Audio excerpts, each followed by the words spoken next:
Drugs! I got drugs on sale! Come on, I know you want some. You, sir, would you like some drugs? Ignore me, huh? Look, screw you, then. You, sir. You, sir. You look like a guy that beats on children. Would you like some drugs? This is not working at all. This is harder than I was expecting. Dang it, I thought life would be easier once I moved out of my parents' house. Ugh, well, I can't even go back, especially the way I treat them. Besides, I hate them so much. What am I gonna do? My. It seems like you could use some help. Yeah, and who's asking? Oh, no one special. Just a very concerned citizen. Call me Vonstrucker. Vonstrucker, huh? Yes, that's right. Well, I've never heard of you. Really? You've never heard of me? Nope, not in the slightest. Ooh, that's perfect. What's going on there, buddy? Oh, nothing. It's just something I usually do. Is that like a medical thing? Why would it be a medical thing? You know, because you're an old man. I'm not old! Oh, Jesus. Sorry. I just assumed you're old. I mean, you're growing white hair. I'm in my 20s. Wait a minute. Really? You're in your 20s? Wow, you are. Wow, you look super old. I am not that old. Sorry. Anyways, what is your story? Well, I just left my parents' house because I hate them, and I decided to live out on my own. You know, the life. The life. Yes, the life. I have no idea what to do with my life, though. Really? You have no idea? No, I thought selling drugs, I'd get rich off of it, just like I see those people on TV, but so far it's not working. I've only sold about 2 things of drugs, and no one else is buying them. I wonder why. Yeah, I wonder why. Everyone just looks at me like a freak. I mean, you kind of are a freak. No, I'm not. Anyway, since you're in such a little bind, why don't I give you a job? A job? Really? Yes, this job. It seems very perfect for you. Really? It's perfect for me, of course. And I will pay you very well, and if you need anything, I will provide anything? Yes, even bitches? Well, sure, you can get bitches. Yes, this is perfect. I will hopefully take this job. Sure, really? You will take the job? Yeah, well, let's go ahead and shake on it. Sure, we can shake on it, but if you ever betray me, there will be consequences. Oh, please, who cares about consequences? You're super nice anyways. Why would I ever betray you? Yes, it's a deal. So, Farkel, do you remember what you told me back then?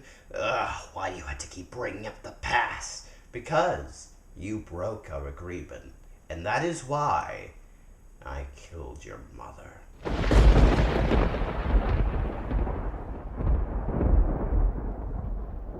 You know, Farkel, for a year now you've been spying on Puppet, and what have you been doing during that time? Well, shut up! I'll tell you what you've been doing. You've been having sing-alongs, and instead of being the enemy, you've become their friend. You're not there to make friends. Sir, with all due respect, I'm not their friend. I was just pretending to be their friend so I could be closer to them. Don't you goddamn lie to me in my face! I've been watching you, and I know you're all buddy-buddy with them. There's no question about it. You have betrayed me. Fine, you win. I'm friends with them. So what? So what? Oh, you just don't get it, do you? Why, you've been diddle-daddling around like a complete goddamn idiot. We have done no progress. No progress has been done. You know, you're not there to have fun. That's not your goal. You're supposed to create corruption. You're supposed to make life miserable for him. But no, you have not been doing your job. And that's why I killed your mother. Because you're not listening to orders. I would hire someone else to do it. I would. But sadly enough, you've been in there for too long. And if you left now, Papa would get suspicious at this point. So I can't do anything anymore. All thanks to you.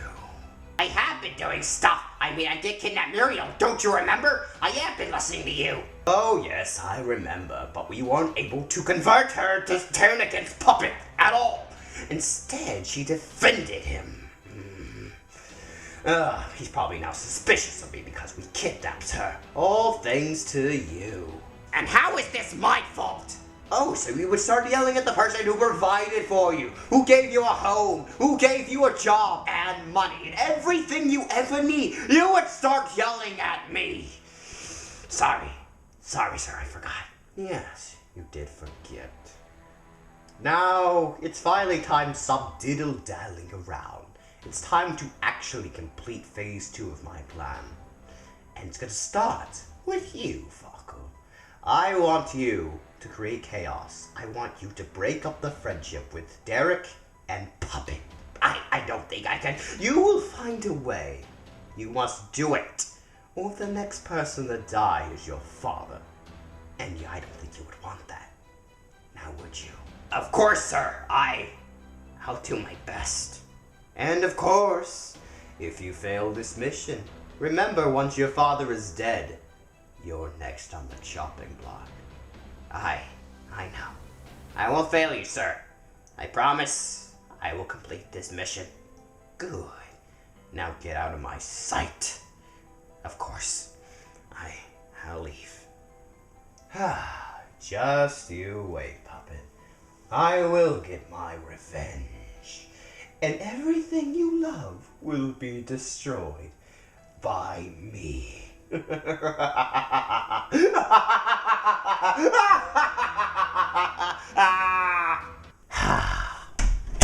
What a pain.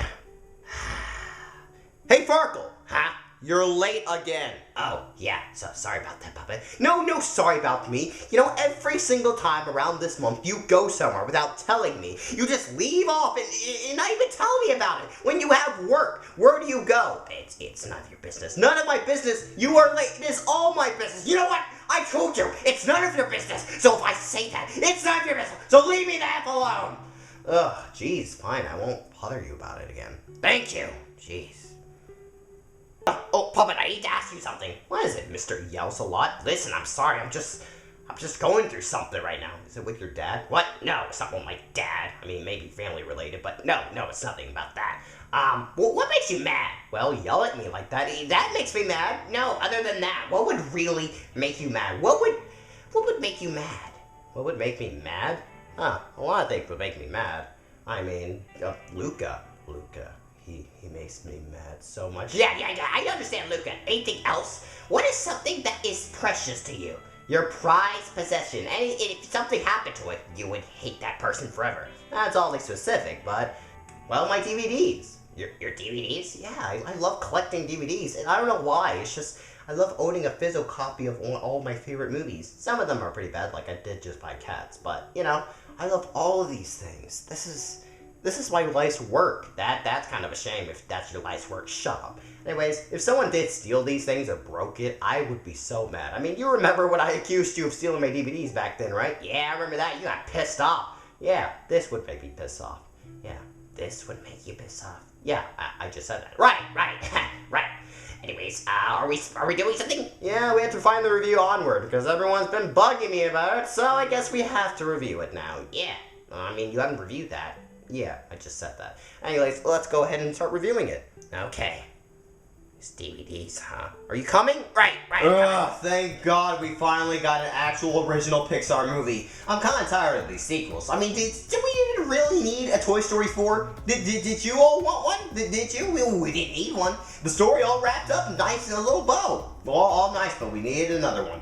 Even though it's pretty good. Still pretty good, like 4th installment, but still, we didn't need it. Did we really need a Finding Nemo sequel, people? Do we need to learn about the story of Dory? Did we really need to, was it so important to learn the history of Dory and her backstory? Sure, Dory's a good character, but we didn't need her to get our own movie. We did not need that. Did we need a Cars 3? Did we even need a Cars 2? We didn't need any sequels to Cars. Incredibles 2.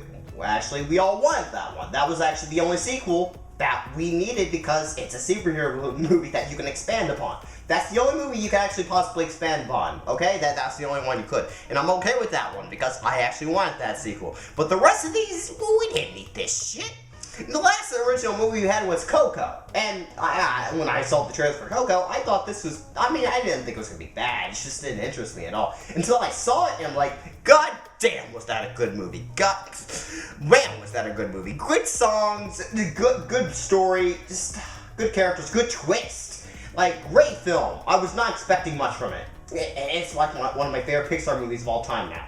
Great movie, just great movie. And now we finally get our first original movie in a long time, Onward. Now, of course, in concept, when I heard about this movie, I was really excited. For one, it was a new original Pixar movie, and two, the concept sounded interesting, fantasy in modern day society. That sounded interesting. And of course, when I saw the trailer, I was kind of, I'm not saying let down, it's just like, it didn't look interesting to me. The trailers never got me interested in this movie. Sure, I was still sort of interested in the movie, just like in a different way, just because it's a Pixar movie. I'm always going to be interested in one of these movies, just because I'm an animation fan in general. But after watching this movie, no, it's actually pretty good. The trailers are not that great, but I mean, when you see the trailers, you get what you get. It's a buddy movie. It's a movie about two brothers trying to find their dad. Well, not find their dad, just bring their dad back to life. Find their dad, what the hell am I even talking about? But yeah, it's an adventure movie, a quest! Just like old kind of mystical creature movies. This movie kind of felt like in the beginning for me, like a wannabe DreamWorks movie. Yeah, but I didn't feel that way about the film until we got to the second half of the film. And that is when I start feeling like this is a Pixar film. This is what a Pixar film is. Yeah. So anyways, guys, this is the review for Onward, so let's go ahead and start the show. Roll the clip. I can't do it. We're not gonna see you, Dad. You can do this. I believe in you. My gut knows where to go, don't you, boy? Yes, you do. I'm on my way, boys. Just stay out of trouble.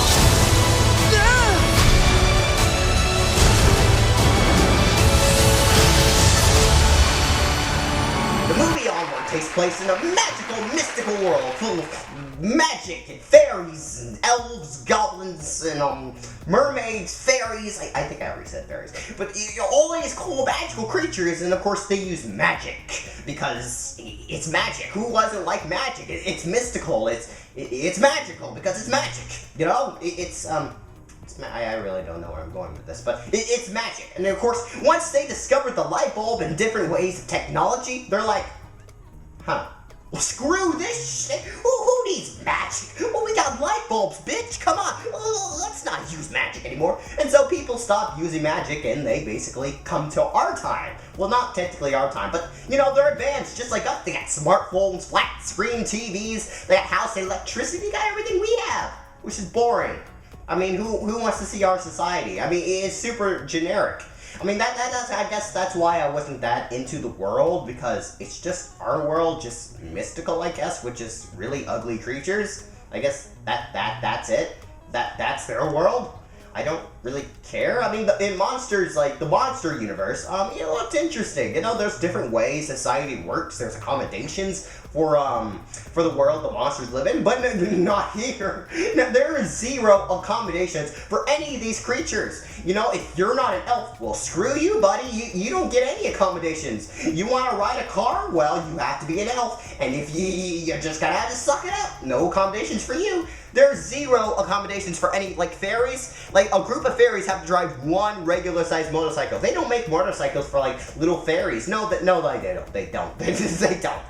I mean, even though, like, having motorcycles for little fairies, I think that's a little dangerous just because anyone can just run them over. So I guess that's maybe a reason why they don't make motorcycles for fairies. I mean, they could fly. I don't understand why they drive motorcycles instead of flying. I feel like that's a lot more effective than driving, but sure, you can do what you want, little fairies. You just do. And of course, like, there's a scene I can remember, like, their like, not father, who is he? The Minotaur. I know what it's called. I know what the magical creature is called. I just don't remember it. The Centaur, whatever. Centaur. That's it, Centaur. He's a centaur, and of course he's too lazy because his fat ass doesn't want to start moving with his legs. So he gets in this really tiny car that's made for elves, so he gets, like, struggle getting out the car, and I'm like, is there seriously, like, do they seriously not make cars for him? Really? And I'm trying to think, how does he even drive it? Like, his legs, I don't think a horse can physically drive that thing. But sure, it's animation logic, so he can drive it. He can drive a car. Anyways, that's the world. Anyways, let's talk about our characters that live in this magical, stupid-ass world. We got Ian, the blue elf. And we got, the other blue elf brother. His name is it Barley? I don't remember. It might be Barley. I don't know. It's just Chris Pratt's character. And so basically their whole thing is they're going on a quest. Yes, ladies and gentlemen, a quest, because it can't be a fairy tale world unless they go on some magical bullshit quest. And of course, because they're trying to bring their father back to life because he left them instructions to bring his ass back to life. Of course, he couldn't bring himself back to life forever. It had to be one day. Yeah, just one day. Fairy godmother bullshit rules. There we go, people. Yeah, he couldn't bring himself back to life forever. No, not even for a week or month. Just one day. Oh, cheap bastard. Anyways, guys, yeah, all they could manage to do was bring his legs back to life because they suck at magic. Well, Ian sucks at magic. For some reason, he just enchants the spell, not even holding the magical stick thing. Apparently, he could just say the spell right, and then, boom, the spell works. And then, they mess it up, and yeah, they just get a pair of legs. And these legs, just to tell you, the legs can't hear. He can only, I guess, feel that's kind of it. And so basically they're just dragging these legs around the entire world just to find this magical crystal thing, which is, by the way, at their school. Like, yeah, spoilers, I guess, but it's at their school. They go on this ginormous quest for goddamn nothing. I guess the lesson is it's not about the destination, it's the journey. I guess that's what this movie's trying to tell us, even though they could have just walked up to their school, which I guess is not that far, it's just a bus drive away. But sure, it's about the journey. That's the most important, not the goddamn destination where they can meet their father. Sure, why not? It doesn't really make sense how they get back all the way there, but sure, that's great. That's great. I know I'm hating on this movie, but I'm not. I love this movie. This is a really great film, but I'm just pointing out the stupid obvious, okay? Okay. So anyways, I like our two main characters. I like the brotherly bond they really get into. Like, you really see them grow as characters as you move along. Ian's just a whiny little bitch the first half of the movie, where he's just super awkward that it's just hard to watch. Honestly, he's just like, oh, hey, you come to my house if you don't want, I'm having cake. I'm gonna have to go. Why would anyone want to keep your house for cake? They came for a party, man. No one cares about the cake anymore. Okay, that's a little children thing. You were in high school. People come to parties. Better booze and that stuff. But anyways, guys, yeah, he's kind of he's so whiny. Like, there's a guy, like, in his seat, like, well, putting his feet on his chair. He's like, excuse me, could you, put your feet up? Like, Jesus, man up. I know, I was kind of, like, sort of shy, but I at least spoke up when I needed to. I was a whiny little bitch like Ian was. Jesus Christ, like, man up, and man up good he did. He actually manned up in this movie, and I like the progression that Ian actually takes. He actually, becomes confident, and that's great for this character. Really, really. What the? Oh, there's a lawnmower outside. That's just terrific. And the whiny little bitchy, and we also have our other main character, who is the brother, Barley, who at first I thought was kind of annoying. I thought he was a little bit too much obsessed with magical history and D&D games. I mean, I'm not saying there's anything wrong with D&D. I mean, there's nothing wrong. If I ever had a chance to play, I would play it. But right now, I don't really have that much time to play it, or have a group of friends that actually are interested into D&D at all. So, yeah. But in the end, you really do like Barley as a big brother. He's a really great, supportive big brother that, you think at first he's just a big screw-up. Everyone sees him as a big screw-up and just a disappointment, a failure, a terrible person. Well, not in the way you think, just like a failure in life, generally. But he's actually been a big brother and just like, in the ways that not a lot of big brothers do these days. Well, I guess basically me, and in reality, I mean, I am a big brother, but I feel like he was a really great, like, responsible big brother that like kind of felt the role of the dad type in general, and that was really nice. I really enjoyed it. It almost made me cry. It almost made me cry. He didn't get me like Toy Story 4. You almost got me, but you didn't get me this time. But yeah, I really love the relationship between Barley and Ian. It was really, really great. I loved it. And the way their relationship has progressed through the movie. Like, Ian at first saw him as a big screw-up and embarrassment to him. And as they gotten together and just like, bonded over stuff, like, the relationship just got great. I really can't explain it that well because I'm not that type of guy.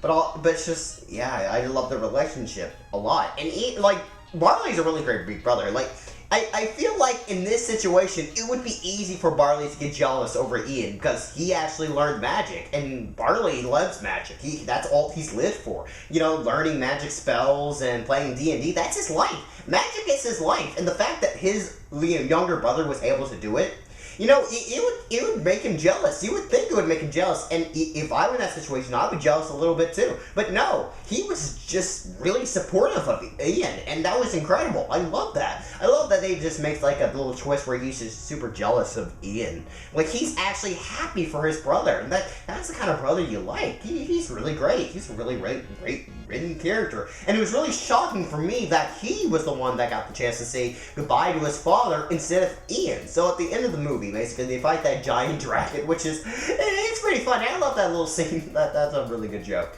Man, I love the ending scene, especially, like, Ian goes to fight the dragon, and Barley's the one that actually gets to see the dad and say goodbye, and, you know, and it's like, I was really shocked by that. We actually, like, Ian never got a chance to see his father. Well, he got to see the legs of his father, but he never physically got to say anything to him, and I thought that was a really good choice. That was a super shock I never thought. Of course, I knew they were going to meet their dad. You know, I knew it somehow, some way, they're going to bring their dad back, but it's probably only be for like 5 minutes or even like 10 seconds, 1 second or something. And that's kind of what happens, but the way that it happened, I liked it. Not even the mother got to meet the father again. And we as the audience didn't even get to see the face of the father. We've only seen him in like pictures. That's it. We never got to see what conversation like Barley and the father had with each other. We only got to see it from Ian's perspective. So if Ian didn't get to see the father, we don't get to see the father. I thought that was great. That was great writing. That was great, like, perspective. I love that. I really love the way they did that. That was fantastic. And it was really like a little tears to my eyes almost. I didn't cry though. I didn't cry. I'm not a little bitch. I'm not gonna cry about that. I'm not. I wasn't gonna cry. I'm a big boy. I'm gonna cry. Also, did you know there's a little bit of controversy with this movie? Guess why there's controversy? Oh, right, there's a gay character in this movie. And guess how we know it's a gay character? Do they kiss? Do they have a girlfriend on screen with them? No, they say, my girlfriend. That's wrong. That's super wrong. We can't have, you know, our kids hearing the word that this one line said. We cannot have our children hear the word girlfriend. It's wrong. We cannot have that. We cannot let our children know that there's a thing called lesbians and gay people. That is wrong. I just think it's stupid. I really think it's stupid that people are just going crazy. 100,000 million moms or whatever the hell they're called. Just go crazy over the fact that one line is said about, oh yes, I'm gay, okay? I'm gay. Like, come on. Who cares? Your kids are going to find out this anyways. Does it really matter? I don't really care. I really don't care. I don't care about gay people. I mean, I'm not going to say it in an offensive way. Like, I don't mind gay people. I don't mind, and I really don't care about this dumb little line that they added. I don't mind the representation, I really don't mind. But just like, if you're just gonna get petty like that, like if your kid really wants to see this, don't be a dick about it. Just go take them. It's nothing. The line is nothing. Ugh, whatever. Parents are just stupid sometimes these days. Other than the two brothers, we also have some other main characters. We also have the mother, which is I like her. I really do like her, and also she's got that wagon, you know what I mean? That big ol' ass. Slap that around sometime. But anyways, guys, yeah, she was in it. I liked her. Her storyline was kind of pointless and stupid, but I liked her still as a character. Maybe not what she did in the movie, but as a character, yeah. She also had the Manticore with her. I didn't really like the Manticore that much. She was kind of a little bit too much for me. And like, I feel like every line she said was just kind of like, well, there was a lot of lines of like, you know, these dangerous bars and quests, they don't pay the bills, they don't pay taxes. And that was kind of funny, but everything she tried to say, she's acting trying to be too tough, and just, it was kind of awkward, and it was not really funny. I didn't like the Manticore. I mean, I feel like it's not the voice actress's fault. It's just, I feel like the lines for her were not that great. So the Manticore for me was kind of not that great for me. So, yeah, the Manticore was fine, but not amazing. We also have the boyfriend of the mother. He's not terrible. I didn't care for his character at all. Luckily enough, he's kind of not like a villain stepfather like most movies would do. And he was trying to stop them, but only because he cared about their safety. That was the only reason why he stopped them in the first place. So I wouldn't really see him as a villain or just like a thing like that tried to stop the boys for like evil reasons and personal reasons. He did because he cares. So yeah, I was fine with him. Like he wasn't really great. His voice was kind of annoying. He was just kind of more of a jokey character because he just kept destroying stuff in the house when he walked into. And I actually didn't know he was going to be the boyfriend at all. Like when I first saw the trailers, I just thought he was a random police officer that showed up. But yeah, that was fun. There's not really much else to say about this movie in general. This movie's fine. It's like, I'm not one of those people that's just gonna go super, super in-depth on a Pixar movie, because I'm just not that type of person.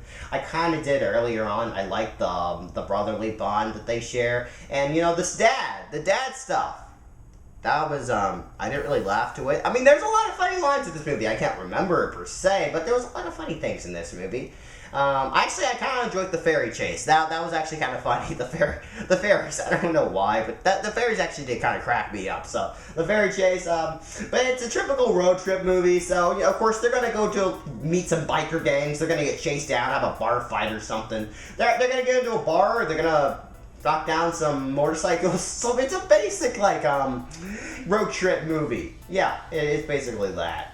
But this is kind of a hard movie for me to talk about because there's not much. I mean, it's been a little bit of a while since I've seen the movie. It's been like 3 weeks, so I'm not going to remember every little detail I remember from the movie and how I thought about it. I just thought it was a good movie in general, and I hope you guys think it's a good movie. I'm sorry this review is kind of being a little bit short, but that's kind of all I could think about the film. It's fine. It's fine. I'm trying to think of anything else I could say that I haven't said yet. Like the relationship, Ian's a little bitch. I like the big brother aspect. The father, just pointless. I love the soundtrack to this movie. I really, really love the soundtrack to this film. I love it. I love listening to it. I love the animation, of course, is always great in this film. The look of it, just, I don't know. It's fine. I don't really like the world. I just don't think the world's been built that well. But I wouldn't mind seeing this as a TV show. I feel like this is a great pilot for an actual TV show. That's what I kind of think for this movie. And did they make a Disney Plus show for Onward? I would love that, actually. Just like they're doing a Monsters, Inc. TV show, I would love to see this world a lot more. Maybe not in another movie, just like in a TV show format. I don't think they should make another movie for this. Really don't, because I don't think it's worth it to make another movie for this. But, yeah, I really can't think of anything else. The Manticore, blah, blah, blah, blah, blah, self-discovery, building more confidence for Ian as he goes along in the movie. Not much else to talk about in this film. But anyways, guys, yeah, I guess that's really it. So, thank you all for watching. Please like and subscribe, and we'll see y'all next time. Bye, everybody.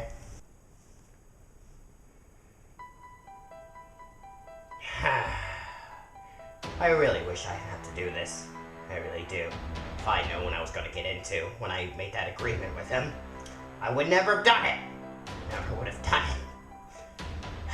Now my mother's dead because of what I've done, or what I haven't done. But now, I know I hate my father and stuff, but I don't want the guy to die. I don't want any more blood in my hands, so I'm sorry, Puppet, but it has to be done. I will break you and Derek's friendship. That